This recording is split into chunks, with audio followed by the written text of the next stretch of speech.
Human trafficking is a serious and complex problem affecting millions across the globe, including right here in the United States and in Central Texas. In fact, Texas, the state, ranks second in the nation in human trafficking cases. These numbers according to the National Human Trafficking Hotline.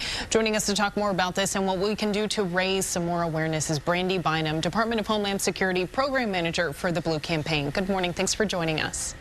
Good morning. Thank you for having me. Yeah, we're excited to have you. So first of all, tell us what exactly is human trafficking? I think maybe viewers may have an idea from what's portrayed in Hollywood. What are some examples of what human trafficking can be locally? Yeah, so human trafficking is the use of force, fraud, or coercion to obtain some type of labor or commercial sex act. It's really important to remember that anybody that's engaging in a commercial sex act that's under 18, under U.S. federal law, is automatically considered human trafficking, whether force, fraud, or coercion is present. Also, human trafficking is both sex trafficking and labor trafficking. A lot of times, as you mentioned, and one of the biggest myths that we try to dispel is that it's only about commercial sex. Actually, labor trafficking is more prevalent in some areas across the United States, especially in some rural areas. So when we talk about human trafficking, just remember it's both sex trafficking and labor trafficking. And to be considered human trafficking, the elements of force, fraud, or coercion have to be present. Yeah, Brandi, what are some examples of labor trafficking?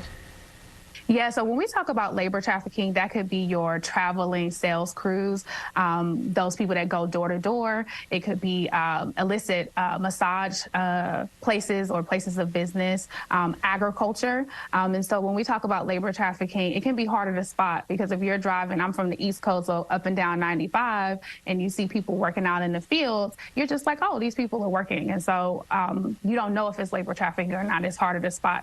Also, the minimum age to work is different in each state, right? So that's why it's a little bit harder to spot when we talk about something like sex trafficking. Yeah, and you know, which brings me to my next question. You said it's harder to spot. So now tell us about the Blue Campaign and how are y'all hoping that this helps fight human trafficking?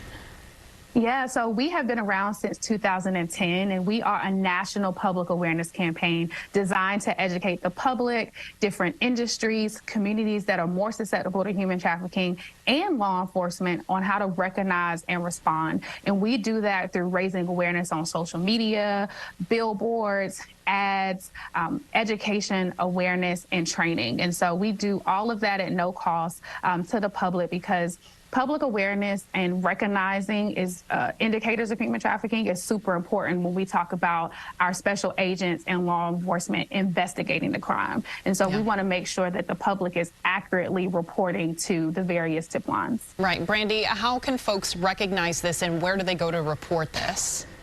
Good question. So there are a couple of indicators that I want to talk about really quick that the general public may see when they're out and about, you know, going about their daily lives. One is if a person doesn't have control of their personal identification or their money. As an adult, you know, we usually always have our license and our money on us. In a trafficking situation, that trafficker may be in control of those things. Does someone have a sudden change in behavior? If I'm usually like a bubbly person with a big personality and then I like drastically start being more quiet or to myself, that could be an indicator. Also, when we talk about the physical implications, if someone is using force in their trafficking situation, then we may see signs of dishevelment, malnourishment, and bruising.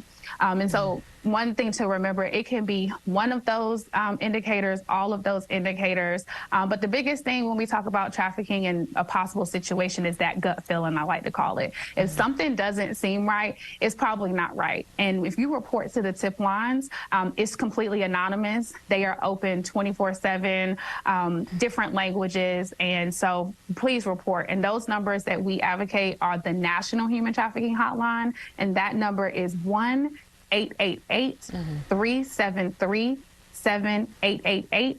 And if you want to report directly to law enforcement, you can do so at 1-866-347-2423. Please lock those numbers in because you can dial it anytime, any day. Yeah, those numbers are on the screen. Well, we appreciate your time. Wear Blue Day, January 11th. Brandi Bynum, Department of Homeland Security Program Manager for the Blue Campaign. We appreciate your time this morning. Thanks for joining us. Thank you so much.